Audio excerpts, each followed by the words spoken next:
We summon something.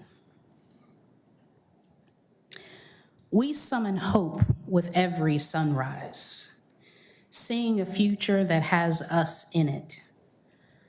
Not to replace you, because our space is not yours and your space is not ours. Our space is infinite and has no boundaries. It is space that God created for us and all are bound to respect. We summon hope with every sunrise, hoping our sons rise, hoping our daughters raise the bar. Because it ain't magic, you dig? It isn't your way or no way. We belong in the light. We belong to the light. That's why we rise with the sun. In the sun, we summon. We something. We are Afrofuture. You dig? You dig? You dig?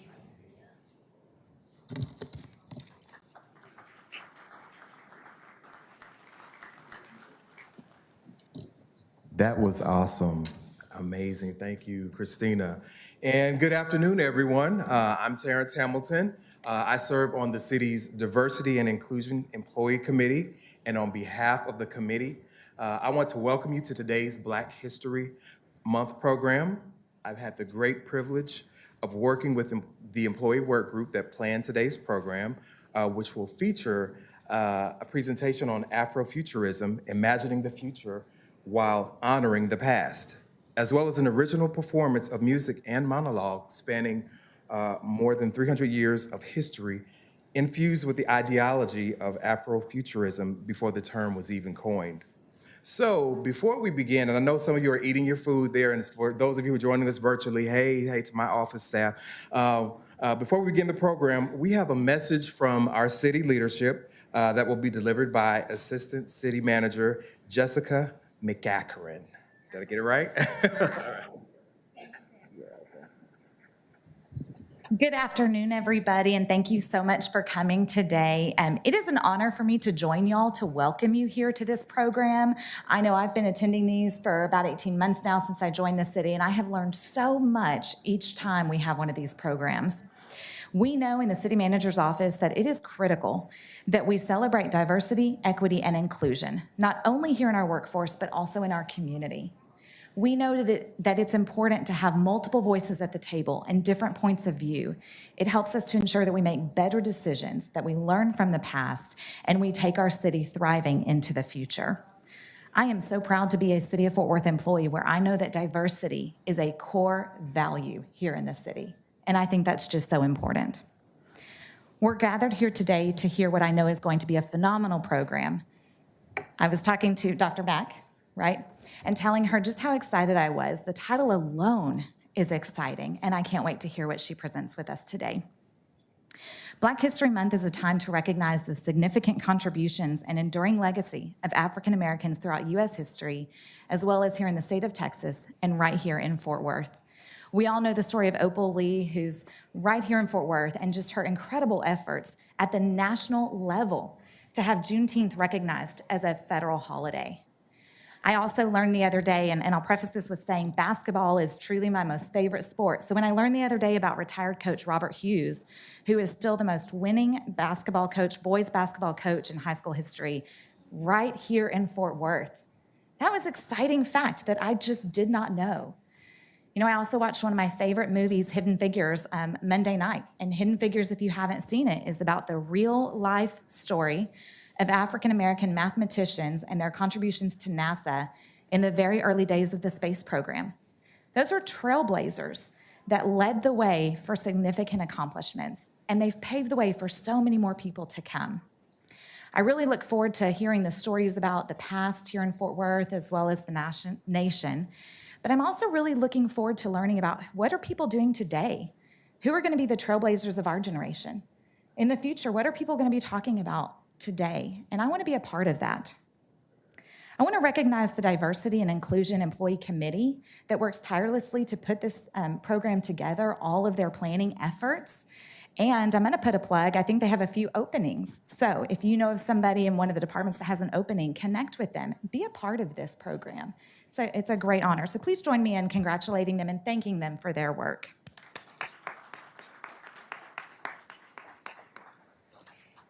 And I want to close with just thanking each and every one of you again for taking the time out of your day to come and attend this program. It is so important, and we're glad to see you here.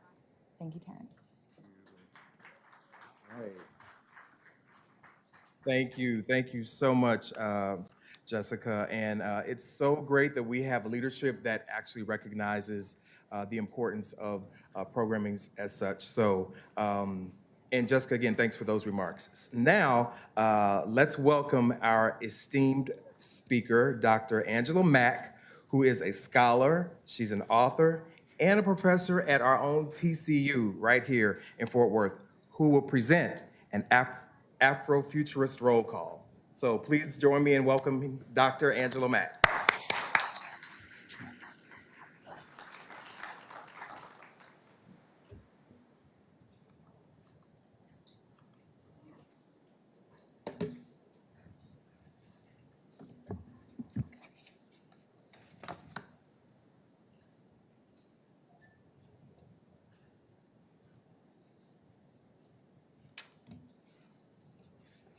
All right, everyone. Greetings, greetings. Hello. Hey, y'all. Hey. There we go. I am Dr. Angela Mack, and I am genuinely happy to be here to celebrate Black History Month with you. First, I just want to say thank you to the City of Fort Worth for having me today. I am grateful that my colleague and my mentor, Dr. Stacy McCormick, she made this connection possible with the help of Veronica Villegas. And so, Veronica, wherever you are, thank you so much for just making this moment possible. To those who are here in this chamber, to those who are currently watching online, and to those who will watch later, whichever format that you will watch on, I just want to say thank you for sharing in this space, in this gathering, in this moment of time that is this program. All right, so today what we're gonna do, we're gonna be on a journey together, okay? Is that all right, y'all? Can we journey together today?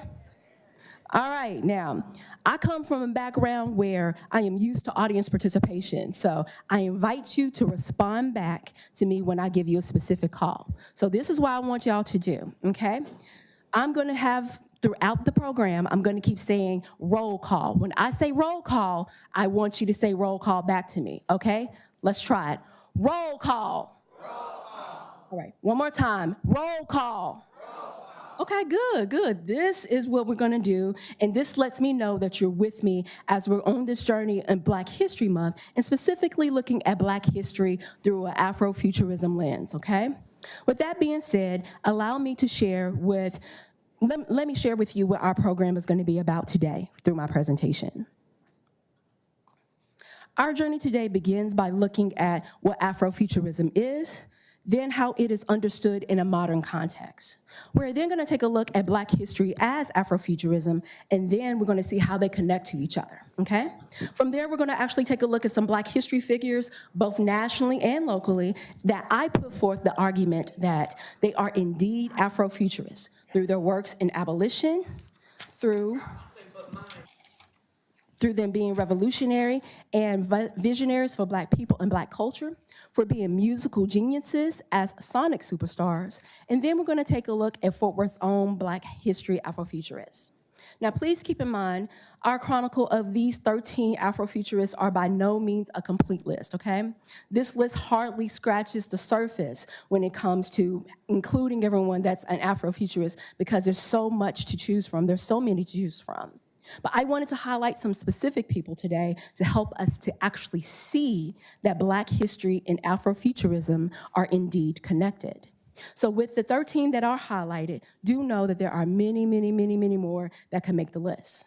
So we're about to get ready to go on this Afrofuturistic time-traveling odyssey and the ways in which we see our past, our present, and our future. Y'all ready? All right, okay, let's go. before I dive into my actual presentation, I want to take the opportunity to ground this moment in our time with a moment of remembrance and in a personal dedication. I am here in the strength and the spirit of those who I mention now. I give honor to the Native people of the Wichita and affiliated tribes whose ancestral lands Fort Worth is built upon. Their ancient love and care for the hollow grounds of our city make our living possible. I honor the 150 unnamed enslaved ancestors whose labor cultivated the lands that started off Fort Worth in its Army outpost origin. I also honor the late Atatiana Jefferson, whose life and legacy continues to compel me to do the work in the mattering of her life and the whole of who she was as a dreamer and as an Afrofuturist. I also speak her sister's name, Amber Carr, as a forever warrior and the keeper of her sister's flame. Say her name, Atatiana Jefferson. Say her name. Say her name. Thank you.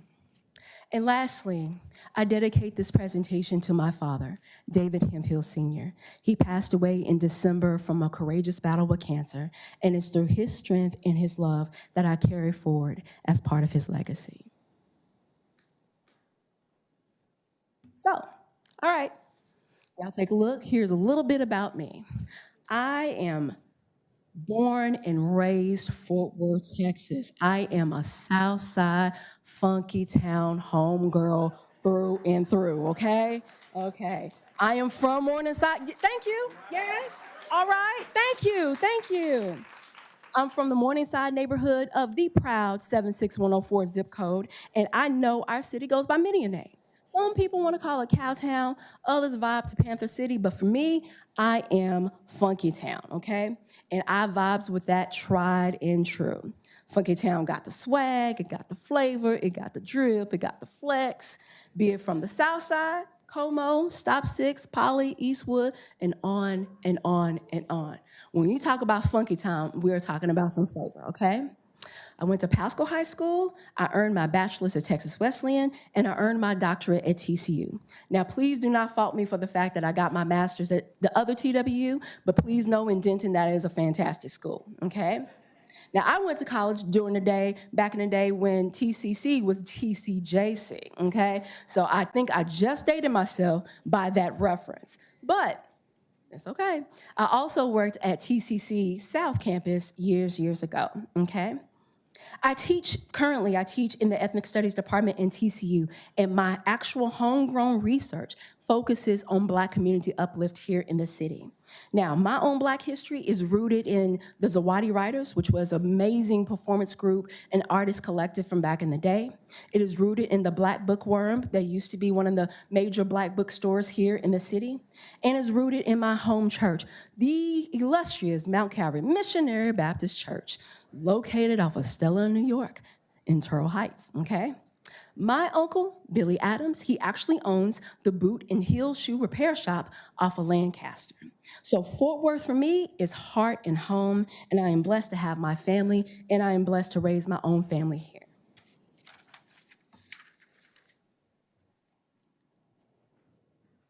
Now, I want to turn us to our program's theme. Our theme for today is Afrofuturism, imagining the future while honoring the past. So what exactly is Afrofuturism? The term itself came about in 1993 by author Mark Deary in his collective conversation that was called Black to the Future. In it, Deary was asking the question as to why there weren't many that were writing in the science fiction genre.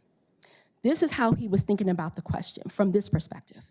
How can a people whose histories have been violently erased imagine futures, especially when those futures have often been written and seemingly owned by white men who write themselves permanently within and exclude Black people from the future? This is where we actually get the term Afrofuturism from, and this is the energy that came from that. Now let's think about the word in its part, Afrofuturism. The Afro part is the part that refers to the African and the people of African descent, Black folks from all across the world, when it comes to cultures, experiences, expressions, traditions, and languages that are attached. We can think of Afro in this sense as Afrocentric, which relies heavily upon the African culture in the ways Black folks show up in the world.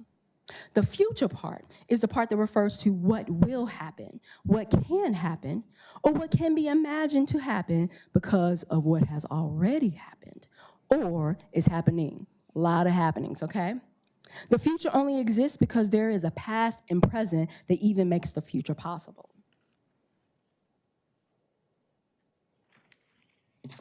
The ism is the part that serves as the connective tissue that makes the word it describes into a concept, a philosophy, an idea, or what I like to think of as an understanding. So when you're putting the words together, you can think of it in this way.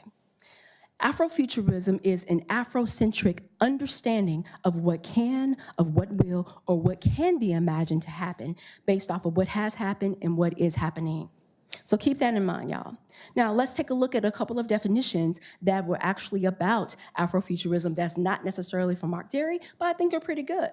Now, the first one I actually stole from Christina Brooks. So this is her definition that she gave last year at the Black History Month program. This is when she was referencing Black Panther and Afrofuturism. It is the powerful visioning of a world where the origin story of an amazing people of Africa and of African descent are normalized and centered in spaces of human advancement based on real human beginnings.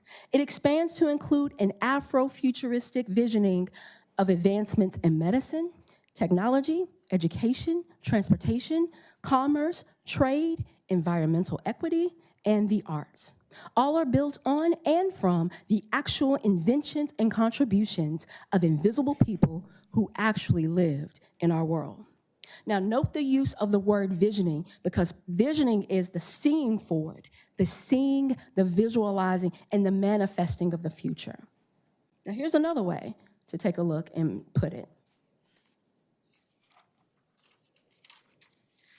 Afrofuturism is the mindset, the moment, the mood, the movement of African and Black global people, including Black Americans who, when faced with the oppressive conditions of slavery, systemic racism, white supremacy, racialized violence, and apartheid, Black folks crafted culturally expressive and innovative ideas and avenues of abolition, of liberation, of freedom, creativity, technology, imagination, and possibility for multiple, and expansive past, presents, and futures for the ongoingness of Black folk and Black life.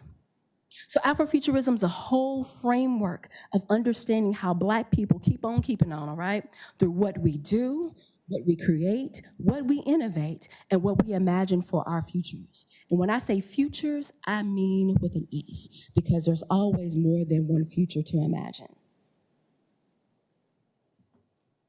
So now that we've just kind of taken a look and just thinking about what Afrofuturism is, let's think about how it's understood, okay? Right now, I believe our most recent reference are the Marvel movies Black Panther, because we see this beautiful Black excellence in flying ships and in advanced technologies and vibranium, y'all, all glossed up in this kind of space age type of vibe. But note that Black Panther is only one of the many references to Afrofuturism. And this notion of Black people, technology, outer space, science fiction, and a future for Black people to be safe and to have seats at the table and being able to be in positions of global power and authority, that's been around for a while. That ain't new. That's not even news even, okay? We can go all the way back to ancient civilizations of Africa. We can go to the empires of Ghana. We can go to the empires of Mali and Shanghai. We can even go back to ancient Egypt. Fast forward, and then we can think about Uhuru from Star Trek, or the music of Sun Ra and Earth, Wind, and Fire. We can think about the Tuskegee Airmen, and as mentioned before me, we can think about our hidden figures. We could think about it in art, in music, in STEM, in gaming, in fashion, in food, in film, and even in sports. For instance, the Harlem Renaissance was last century's Wakanda Forever. Because think about all of the excellence and think about all the creativity and the imagination that came from Black folk who changed the tide of all American culture and worldwide culture as a result. And today we're still living out the fruits of what the Harlem Renaissance produced. So Afrofuturism is technological, it's sciencey, but it's also artsy. It's imaginative and innovative and flavorful.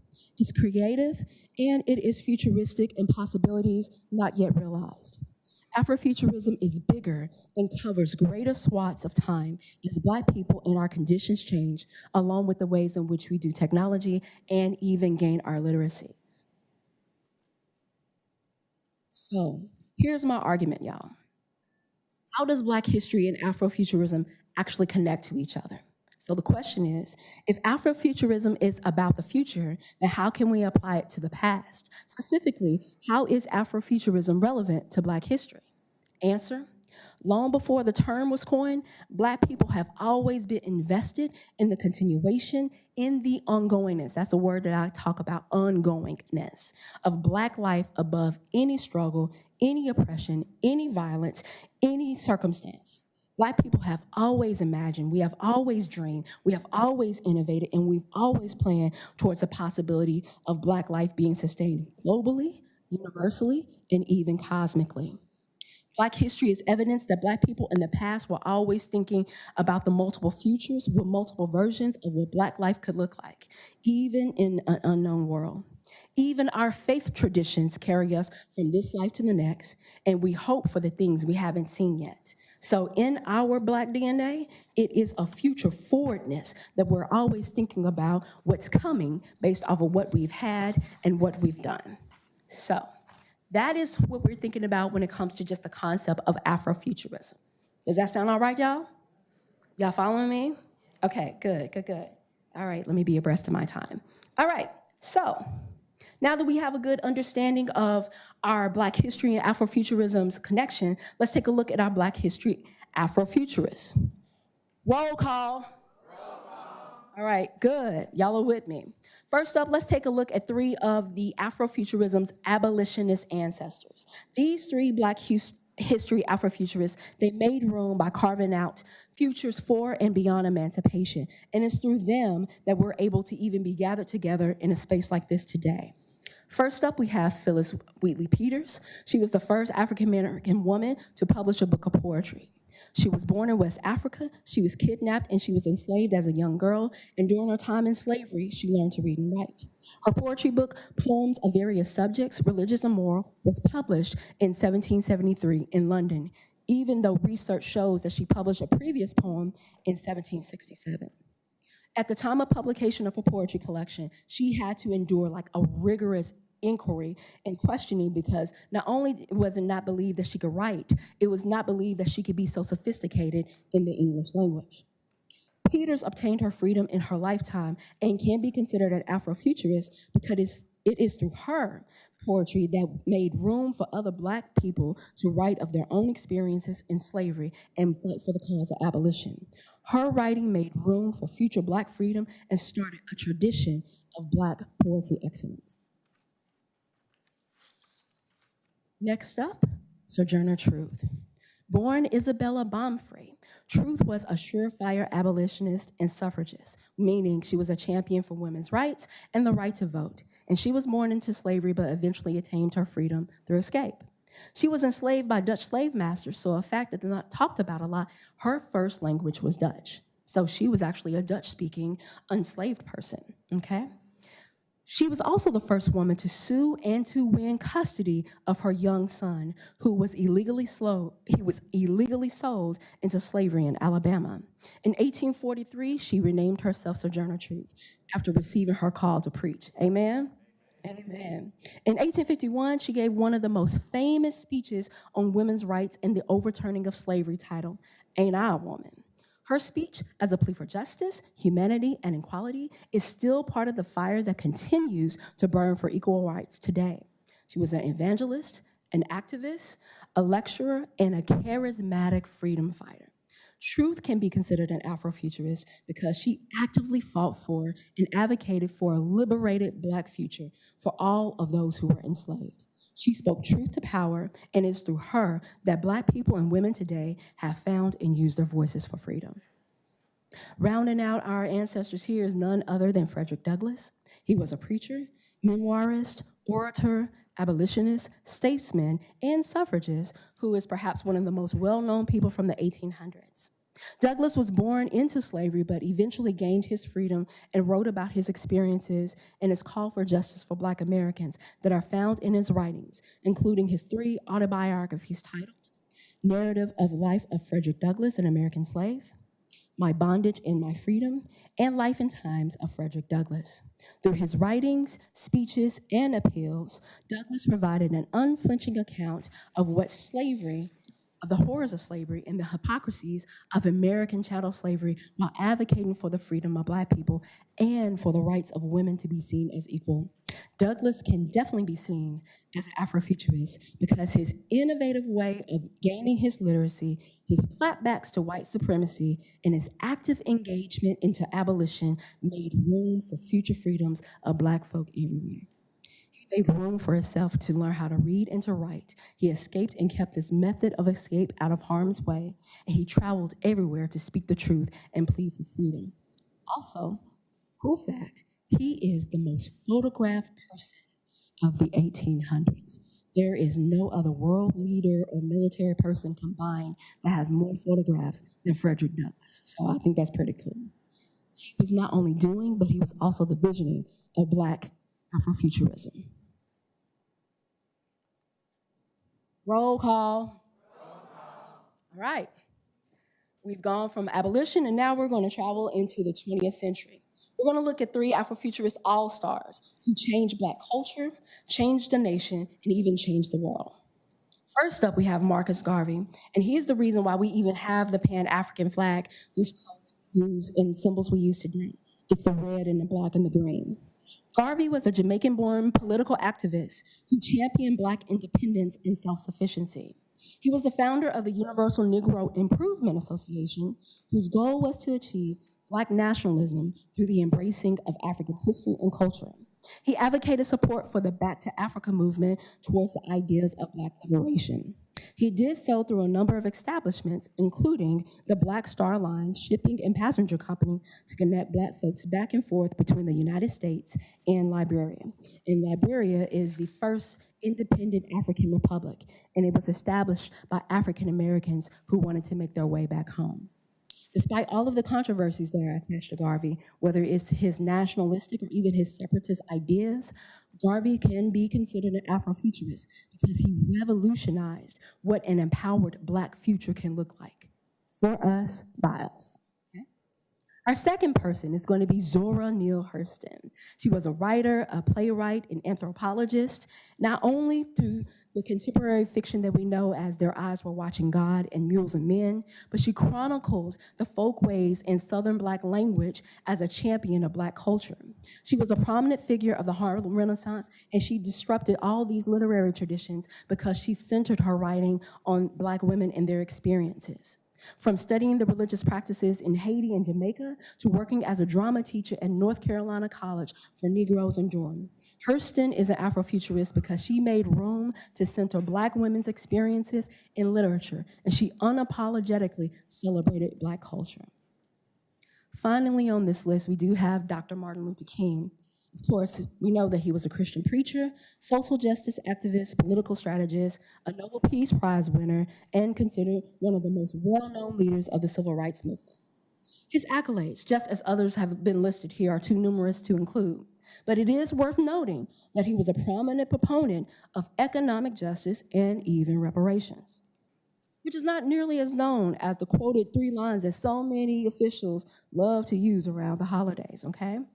Because besides his speeches and even his letters, including the one from Birmingham, I also want us to just note the fact that he actually has written several books, including Strength to Love, Stride Towards Freedom, The Montgomery Story, and Why We Cannot Wait, to name just a few. He is an indeed Afrofuturist because he fought for the future of Black folks and the soul of America, even to the expense of losing his life. Roll call. All right. Now we're moving into the contemporary era, and we're going to focus on 2 pioneers of Afrofuturistic style and sound. First up, Parliament Funkadelic, y'all. P-Funk. Hey, hey, hey, right? P-Funk is actually part of Afrofuturism in terms of its soundtrack. It can be traced back into the 1960s and 1970s. On the heels of the era of rock and roll and Motown sound and soul, George Clinton connected rotating musicians of Parliament and Funkadelic, Bootsy Collins being one of the OGs, into this out of this world musical odyssey of psychedelic sounds in bright and elaborate fashion, where funk music was the music of Black folks who imagined life outside of this world. It was through this music that also gave rise to disco and later influenced the many versions of 80s pop music and even 80s movie soundtracks. The mothership takes us on a voyage, and if you don't understand Atomic Dog, you don't understand Afrofuturism. All right. Missy Elliott, she, being super duper fly, she brought us what we did not know would be Afrofuturism into our modern understanding in terms of hip hop. Missy Misdemeanor Elliott, when she was working it, she discovered that style and sound is very much so Afrofuturist. If you look at her videos, if you look at her fashions, she brings what we see back in P-Funk era all the way to here and all the way to now. So I give Missy Elliott props because she is an Afrofuturist hip-hop icon. All right, roll call. We are now in our city's Black history Afrofuturists. Already was mentioned was William Gooseneck McDonald, and I'm not going to mention too much more in terms of him, but just know the reason why he was an Afrofuturist because he created Black community. He created Black commerce. Being the first Black millionaire, he made room. When we think about like Tulsa in terms of Greenwood or Black Wall Street, well, we had that version here in Fort Worth, thanks to William Gooseneck McDonald. Lillian Horace, which I didn't know until I actually started doing research, she was the first woman to actually publish, African-American woman, to publish novels here in the state of Texas. Her novels, 5 Generations Hence, Crowned with Glory and Honor, and Angie Brown are the earliest novels on record by a Black Texas woman. What is so cool is that she was born and raised in Fort Worth. She was a librarian, and she made room for Black women literature writers and Black women novelists in the state of Texas to be recognized and put on the map. Roll call. Now, some may find it strange that I've included these two individuals listed here, but I want us to think about the fact that even though that they may have met a tragic end, they themselves were not tragic. It is through Fred Rouse and it's through Atatiana that we are now moving and expanding in our notions in terms of justice. I want to say Fred Rouse, he was a husband, a father, a World War I veteran, and a butcher. There aren't known photographs of him, but little is known about his life. But because he lived, Black life matters. And now we are actually formulating restorative and healing justice here in the city through projects that are established through the Fred Rouse Foundation. Atatiana Jefferson was a daughter, a sister, aunt, and cousin, and she was a pet mom. She was a proud HBCU graduate, and she was prepping for medical school when she was killed in 2019. She is indeed an Afrofuturist from Fort Worth because she was going into medicine and she was going to find the cure for diabetes. She was dreaming of her future, dreams that included for quality health care for Black patients, gaming as an avenue for college access, and increasing more Black girls and women in STEM. Atatiana Jefferson is an Afrofuturist because now we are continuing to reproduce her spirit and her legacy. And finally, y'all will run me out of here if I didn't say nothing about Miss Opal Lee, okay? So, what can you say about this living Fort Worth Afrofuturistic legend? There's so much to share. There's so much to say. The grandmother of Juneteenth, she is in her 90s and got more energy than me on any given day, okay? But what I love about Miss Opal Lee is the fact that she took what was meant for evil and she turned it for good. She took what was meant for hate and she turned it into mobilization towards activism and to never stopped. So I salute Ms. Opal Lee as our living Afrofuturistic legend. So, all right. I want to say thank y'all for allowing me to be here today. I want to let you know that if you do this on the playback, you will be able to see that there is a link or even the QR code. In that code, there is an actual flip book that you can access, that you can download, and if you want more information, it's connected to the presentation today. So that way, if you want to learn a little bit more about the Afrofuturist roll call, you have somewhere to look. It's free for you. You can download it and you can share it. So thank you. I appreciate it.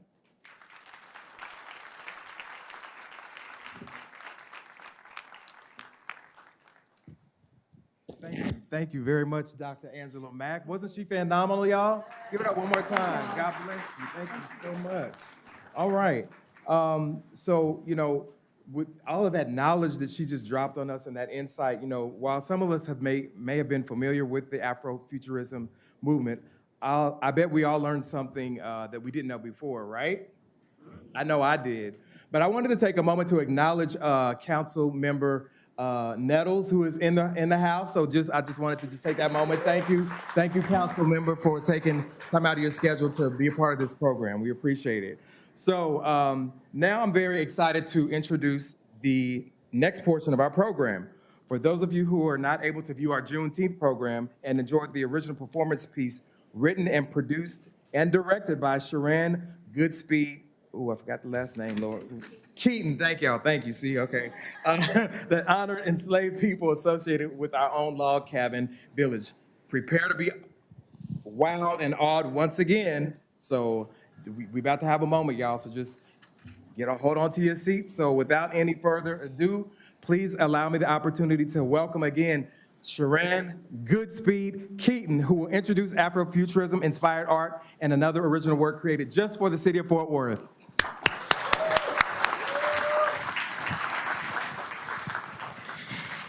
Thank you all so much. We are very excited to be here again this year. Thank you. You did really well. We chatted back there about whether or not my name would be pronounced correctly or not, because people often mispronounce it. So I appreciate the effort, Terrence. Thank you. When I was contacted to create something for this, it was challenging, and you'll know that challenge. It was challenging because it's a concept that most people are unfamiliar with, and also very difficult to display without using a lot of text, but being able to show you. But that's the joy of doing what we do as artists. So hopefully you will enjoy seeing 300 years of Afrofuturism coming into play. My actors behind me are May Allen, Sheridan Monroe, Nikki Washington, and Rick Spivey. Again, my name is Sharon Goodspeed Keaton, and we're so happy to be here. Thank you.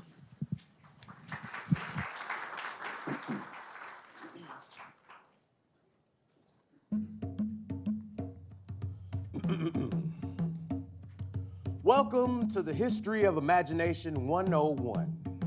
I am your Professor King, and I will be your tour guide on this journey. This semester focuses on Afrofuturism. By the looks on your faces, many of you did not review your syllabus prior to coming to this today. My apologies for those who actually did the work. But today, we shall start from the basics. Raise your hand today if this is your first time hearing the term Afrofuturism. Okay, it's okay. So no judgment zone. Okay, good. Afrofuturism is defined as a movement in literature, music, art, and more, featuring futuristic or science fiction themes which incorporate elements of Black history and culture. When hearing the definition, one might say easily identified with a few obvious examples throughout history, but we are here to discover and discuss some of the not so obvious. 300 years worth. Now, during your big family camping trips or one of those you've seen in the movies, if you're like me, have you ever seen someone rub two sticks together to make fire? This process is called spontaneous combustion. Spontaneous combustion occurs when a combustible material is heated to its ignition temperature by the chemical reaction involving the oxygen in the air. Combustible material creates heat. The heat cannot be dissipated. It will build up in the combustible material until the ignition occurs. That, ladies and gentlemen, is chemistry.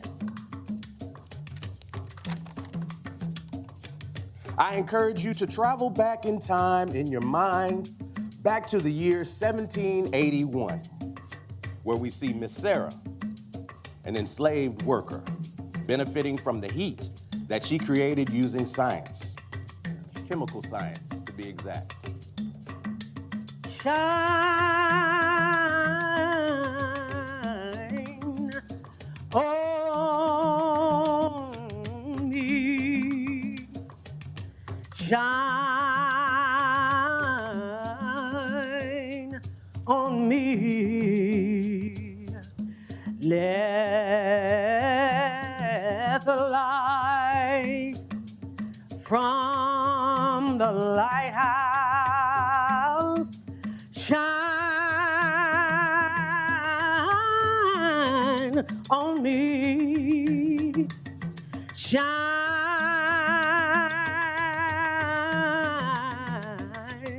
on me, shine on me, let the light from the lighthouse shine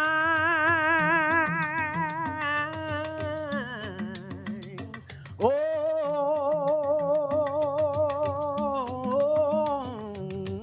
me.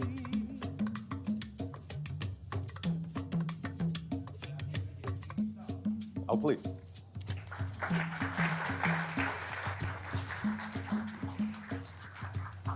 Without giving it any deep thought, Miss Sarah and many others before her utilized science to create the fire that would produce heat, cooked food, and light, positively impacting their overall way of life. Now, you cannot reference the creation and usage of light without speaking of the vast iterations of modern-day light bulb. In every school in America, students are taught that the light bulb was created by a young inventor named Thomas Edison. Thomas Edison spent over a year trying to develop the incandescent light bulb using electricity to heat with a thin filament. A lot like what we're used to, a filament in a glass bulb, according to Franklin's Institute. But after years of experiments and thousands of tests, various filament materials, his longest lasting light bulb could only last for about 15 hours before the filament burned out. Around the same time, Edison was experimenting with his bulb using carbonized filaments of baywood, cedar, bamboo, and other fibers. So was a young black inventor, Lewis Howard Latimer. Born just a year after Edison, Latimer was an inventor known for working closely with Alexander Graham Bell, the inventor of the telephone. Though some claim that the invention was actually Latimer's. According to Massachusetts Institute of Technology, Latimer improved upon Edison's original design. The year, 1881.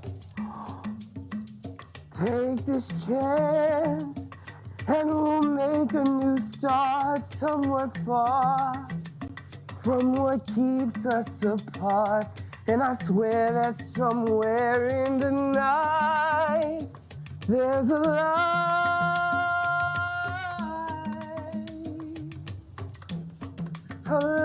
in the dark.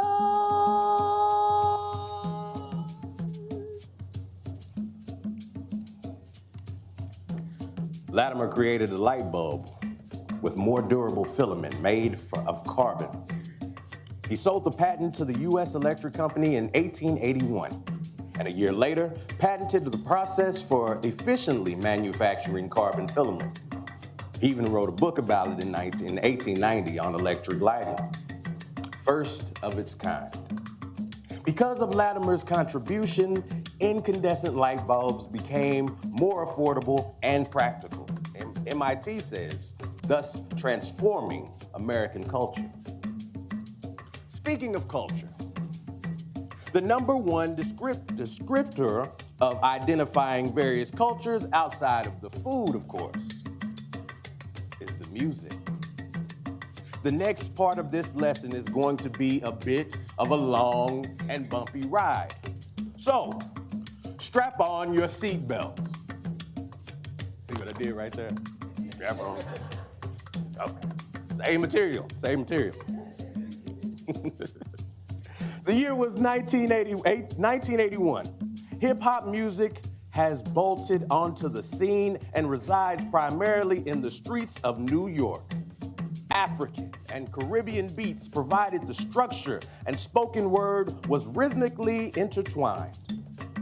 Roland had just made the TR-808 drum machine.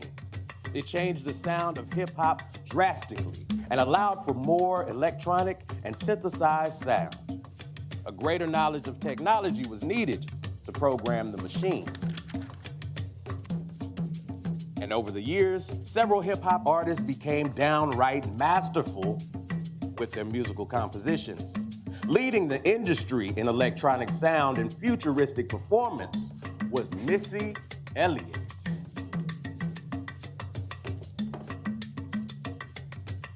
Me, I'm fly, super duper fly. Me, I'm fly, super duper fly. Me, I'm fly, super duper fly. Super duper fly, super duper fly.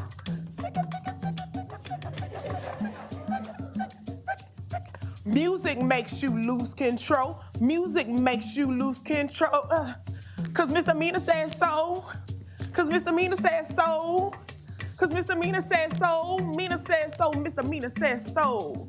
Ooh, ah, sock it to me like you want to. Ooh, ooh, ooh, ah, sock it to me like you want to.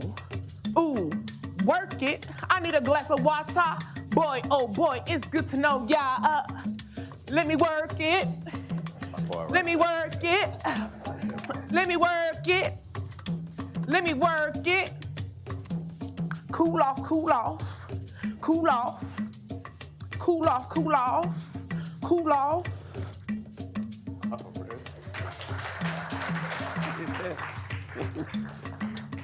Afrofuturism, science, science fiction, technology, Black culture, literally centuries in the making. Shine on me. Shine. Super duper fly. Me and fly. Super duper fly. On me. Super duper fly. Me I'm fly. Super duper fly. Super duper fly. Me I'm fly. Super duper fly. From the lighthouse. Afrofuturism. Super duper fly. Super duper Science fly. fiction. Technology. Black culture. Centuries in the making. Super duper duper fly. Super super super fly. Super duper fly.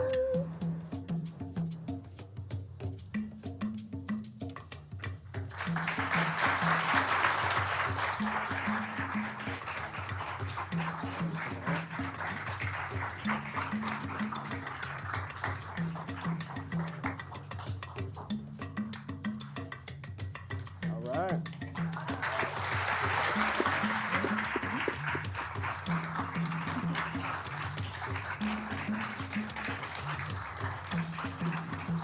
Okay. Thank you guys.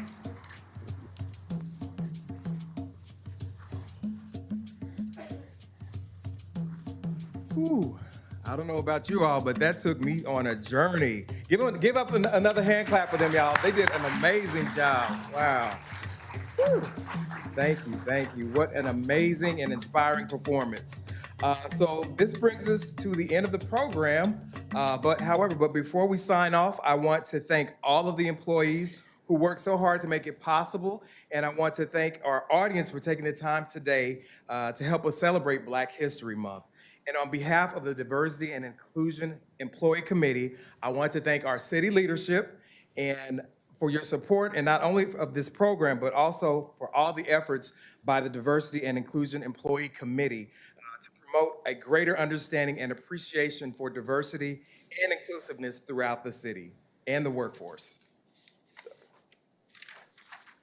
And again, thank you all for attending, and please remember to complete our program survey.